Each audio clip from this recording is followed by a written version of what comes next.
Shalom. First and foremost, I want to give all honor, glory, and praise unto Yahweh, Bahasham, Yahweh Shai, Bahasham, Rakakwadash. The honor to the apostles and the elders of Great Millstone for teaching us all this truth true well. Shalom to the Akim and the Akwat, listening and learning, increasing in the spirit and power of Yahweh Hashem, Yahweh Shai. I wanted to get into this, all right, because, as followers of Yahweh Hashem, Yahweh Shai, now,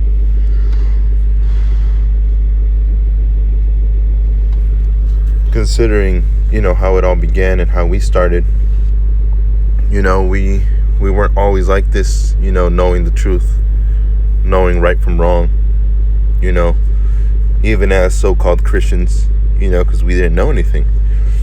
So I wanted to start off at John 9 and 1. It says, "And as Yahweh Shai passed by, he saw a man which was blind from his birth, and his disciples asked him, saying, Master, who did sin, this man or his parents, that he was born blind?" Okay, now we know everyone's a sinner. Okay, but for this man to be born blind, it wasn't part of a judgment. Okay, so the same thing in the sense of it wasn't part of a judgment to unto sin, but for us,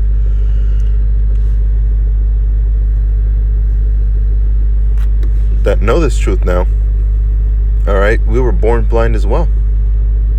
We didn't know, the law, statutes, and commandments. We didn't grow up with them. We didn't know the names. We were destitute we were void, I should say, void of knowledge, of wisdom, and of understanding. So whose sin was it? The mother or the child? It wasn't either. But it was a judgment that had to be played out in order for this miracle to be brought forth. Waking up to this truth, that's a miracle. It says, Yahweh Shai answered, "Neither hath this man sinned, nor his parents, but that the works of the Most High should be made manifest in him. I must work the works of him that sent me. While it is day, the night cometh, when no man can work. As long as I am in the world, I am the light of the world." In that time where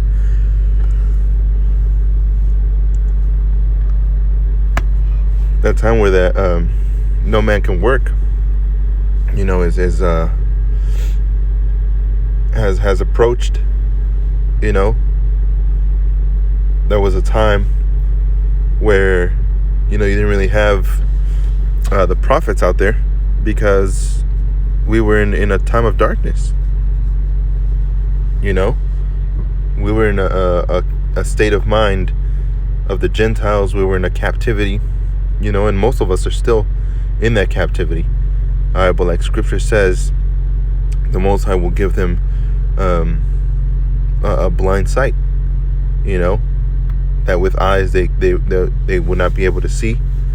They'll be groping at noonday, which is when the sun is at its highest point, at its brightest point, and people are still going to be walking blind, and that's happening right now. But we were once blind, but through the manifestation of Yahweh Hashem, Yahweh Shai, and their works and their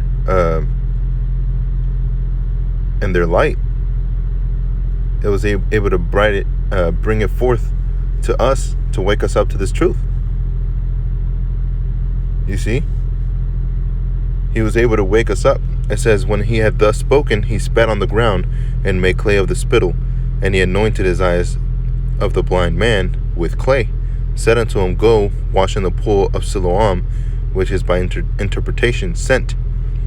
He went his way therefore, and washed, and came seeing. The neighbors therefore, and they which before had seen him that he was blind, said, Is this not he that sat and begged? Some said, This is he. Others said, He is like him. But he said, I am he. Therefore said they unto him, How were thine eyes opened? And just like in that time period, which this story literally happened, okay, in that time period when Yahweh Shai literally, not figuratively, okay, literally healed this blind man's eyes, the people were astonished, okay, and they said, how can you see? Where did you get this sight from? How did this miracle happen? The same thing they're doing now with the men of the Lord.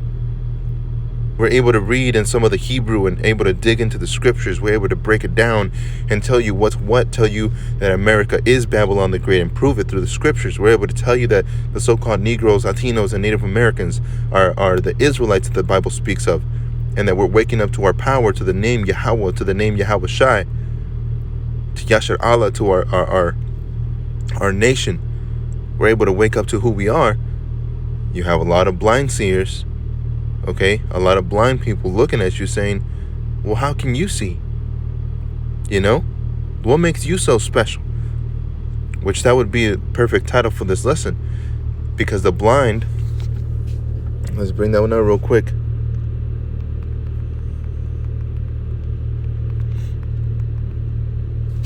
Matthew 15:14, let the blind, let them alone. They're going to try to inquire and try to ask and try to see what we see. But like Matthew 15:14 says, let them alone. They be blind leaders of the blind. And if the blind lead the blind, both shall fall into a ditch. So Yahweh Shai let us know, man. It's going to happen. These guys are going to inquire. They're going to want to know, because of curiosity. Which actually, let's look up that word curiosity, because I'm curious what it means.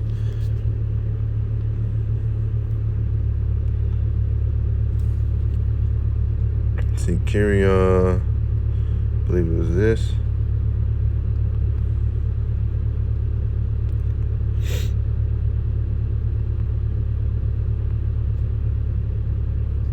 It's a little cold out here. This is the desire to learn or know about anything, So if you tell people, that a car can only run 200 miles before it explodes, people are going to be like, whoa, what do you mean? And they'll be curious. Their minds will spark a fire, all right, to the curiosity. But if there's no oil, that flame is going to quickly just dissipate. It's going to quickly come to naught. So it says a curious, rare, or novel thing, a strange, curious, or interesting quality. Something that captivates your mind, that ignites a fire, what does that mean? And, like they say, curiosity killed the cat, and that curiosity, if you don't have enough oil, which like the elders say, the brothers say, the apostles say, if you don't have enough oil to burn, okay, to get you through it, that curiosity, when it burns off, it's going to end up killing you, man.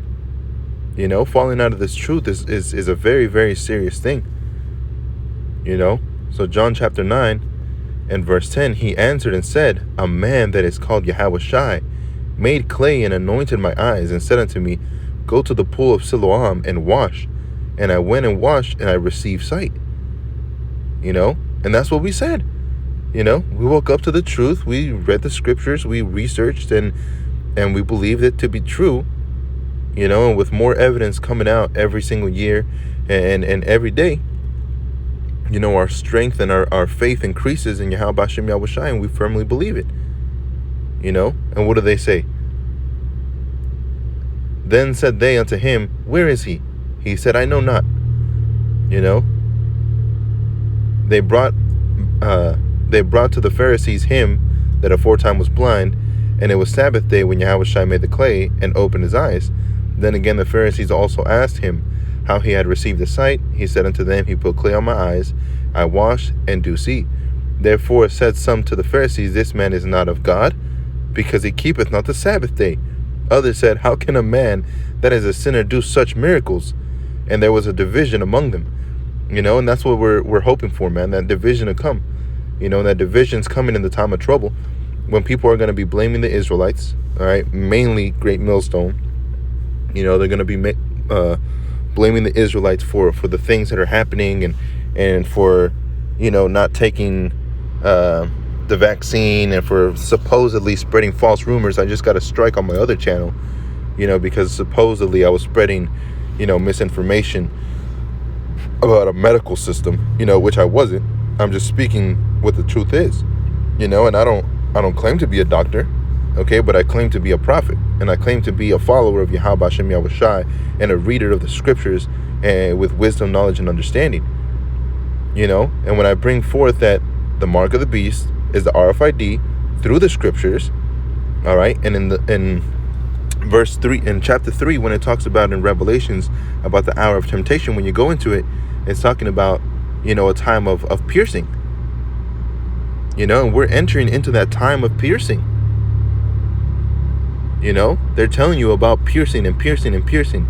We're entering into the hour of temptation, and that's simply what was stated, and don't take the RFID chip. And, it said that I was spreading misinformation about medical whatever, which I wasn't. If I was spreading misinformation, it would have said something like, this is containing a chip, or it's containing, certain chemicals that mess with your brain. That's what it would have meant by containing, but me simply stating from, a truth standpoint, Esau Edom, the way he words things, he wants to, trip you out. But anyways, back to John 9. The division that happened among them is the division that's going to be happening too. You got people already saying that the RFID chip is not the mark of the beast. People saying that the jab isn't anything, that you can take it. I wouldn't recommend it. I wouldn't recommend taking the jab, and I definitely wouldn't recommend taking the RFID. But that division that's coming, certain people are going to say, oh no, these guys are just a bunch of sinners and, regular people. And then you're going to have the other side that say, well, if they were such sinners, why are they doing more godly things than others? And why are they so nice? Or certain people are going to say, man, I ran into this guy. I remember him. And he's the one that opened the door for me and my family. Or he's the one that helped me out in my family. Or whatever the case is, man. The way the Most High has everything set up is perfect. Okay? It says, they say unto the blind man again, what sayest thou of him? And he hath opened thine eyes. And he said, he is a prophet. But the Jews did not believe concerning him that he had been blind, and received his sight until they called his parents of him that had received the sight. You see? So there's always going to be a discontent within the Israelites, all right, the so-called Negroes, Latinos, and Native Americans, and the rest of the nations, because they don't want us to come back to our power.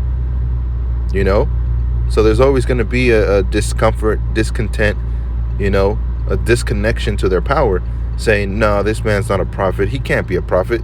The truth is, you were actually never blind. They want to bring out other outlandish statements that, one, don't even make any sense, all right, and two, clearly ignoring all the facts, just so they can, keep their mind at ease. But like it says in Ezekiel 37:11, all right, when you go through the whole chapter, there's a valley of dry bones. Okay? And in that valley of dry bones, all right, or the valley of death, is here in Babylon the Great, all right, where the majority of the Israelites are, stuck in a mindset of a Western mentality, thinking women are above them, thinking Esau Edom is above him, and thinking this is just the way the world works. Okay? But then you're going to have these men, all right, these bones, they're going to come back to their bones, come back to the flesh, to the sinews, and that breath is going to be instilled into them, and they're going to know their power. They're going to know who they are, and that's the best way that we can describe it. It says Ezekiel 37:11, then he said unto me, Son of man, these bones are the whole house of Israel. Behold, they say our bones are dried, and our hope is lost. We are cut off of our parts. And that's how we felt for the longest time, man. We felt cut off of our parts. In Wisdom of Solomon chapter 3 and verse 3, it says, just so I can bring back the full of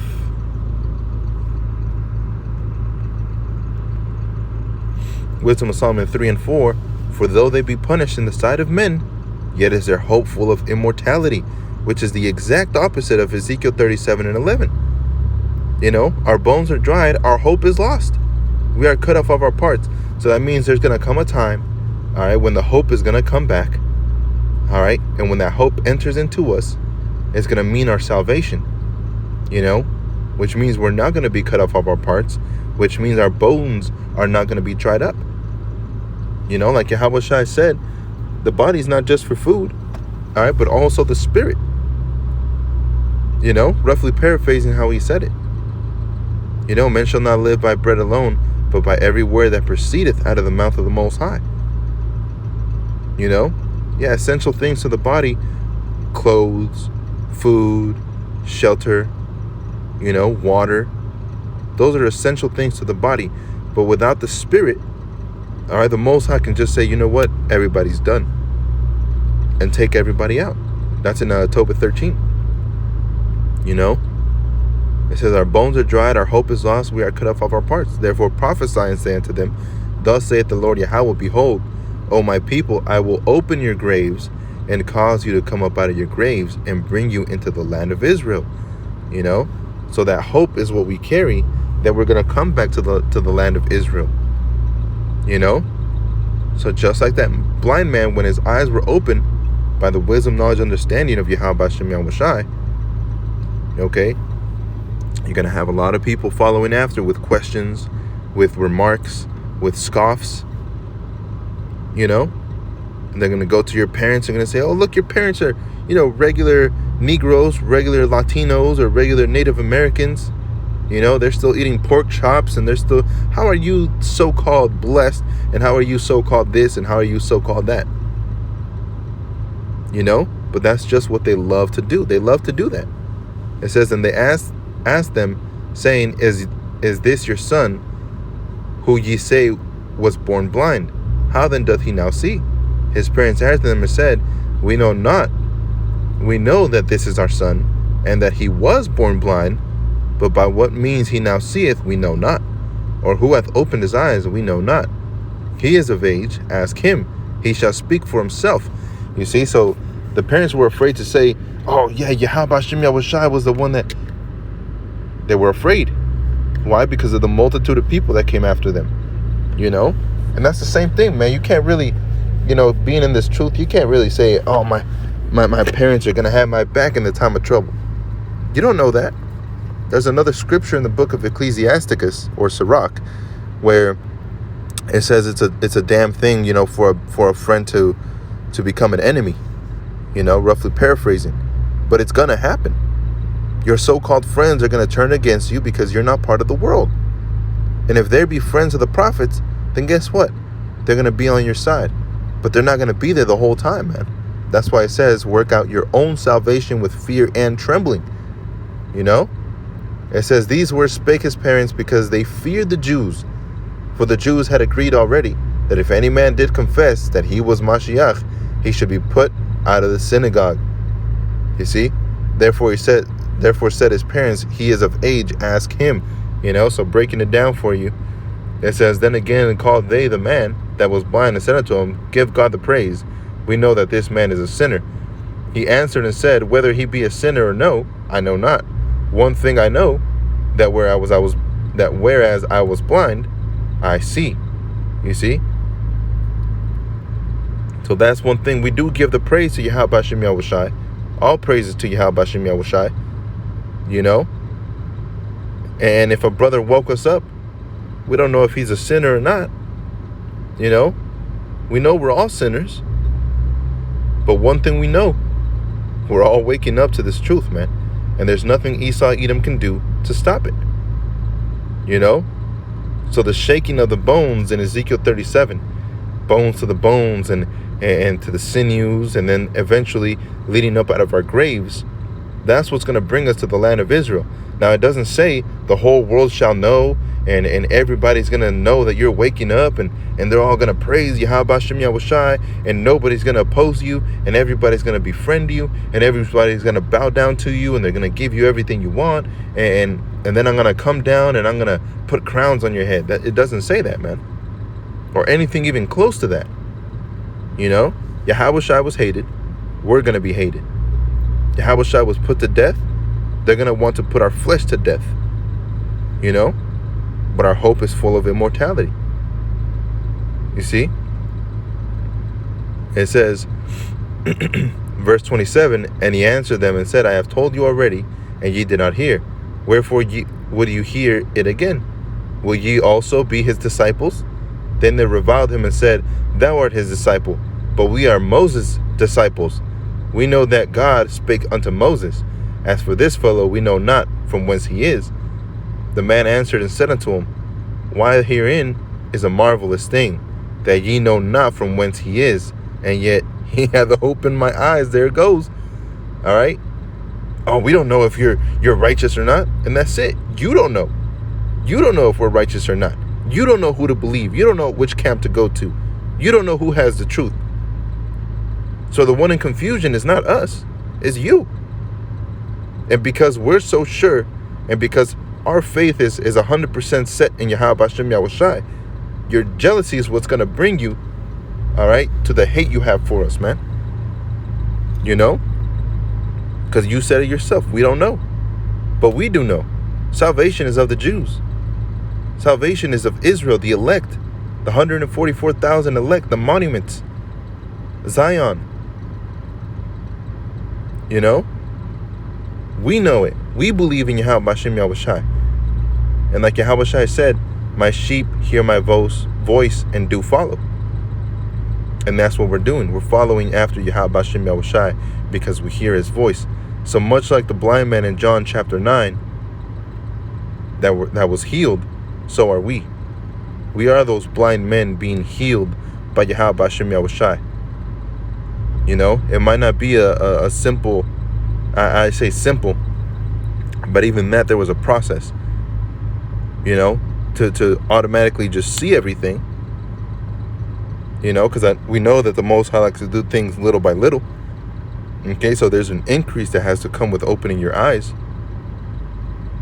you know, with the faith that we carry, with the trust that we have, you know. But as we continue, all right, the world will continue in the opposite way. As we increase in wisdom, knowledge, understanding, and in love, you know, for Yahweh Hashem Yahushai, for the brothers, for the elect, so does the world increase in hate for the elect. You know? It says,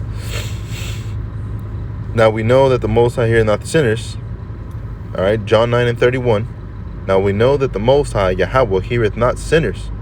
But if any man be a worshipper of the Most High, he doeth his will, him he heareth. Since the world began, was it not heard that any man opened the eyes of one that was born blind?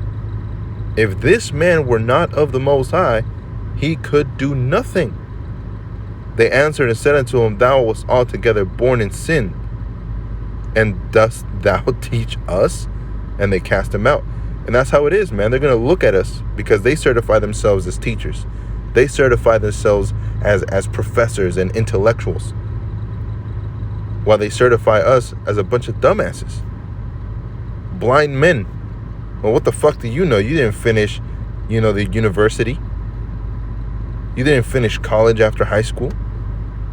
You know, you didn't graduate from the most top tier university to tell me that, you know, the Lord's name is Yahushai. You know, but like scripture says,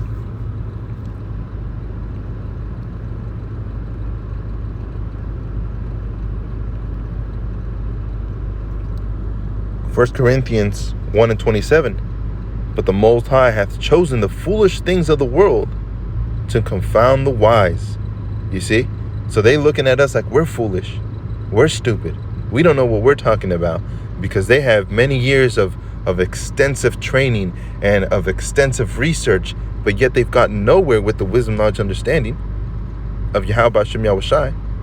They can't figure it out. But us, simple Negroes, Latinos, and Native Americans, that were born in the hoods, that were born in broken down households, broken down families, terrible schools. Him and them the Most High chose and gave them the wisdom, gave them the understanding and the knowledge and the wisdom to increase in power and wisdom. So they're confounded. They don't know how the hell did you have it?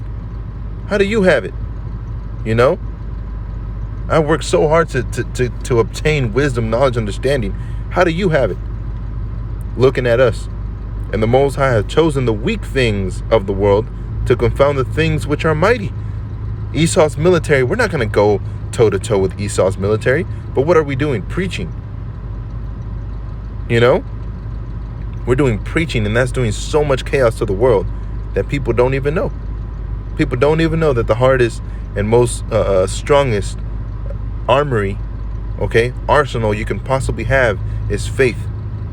And that faith is what's going to drive us, and that faith is what's going to carry us. And with that faith, we will see salvation through any circumstance, even through death. Even if some of us are put to death, that faith is going to carry us unto immortal bodies. That immortality that we're speaking of, man. So those foolish things that they look at us, well, what happens to plan B? There is no plan B. There's only plan A, serve Yahweh Hashem Yahweh Shai. So I hope that was edifying, and with that, I want to give all honor, glory, and praise unto Yahweh, Bahashem Yahweh Shai, Bahashem Rakakwadash. Shalom.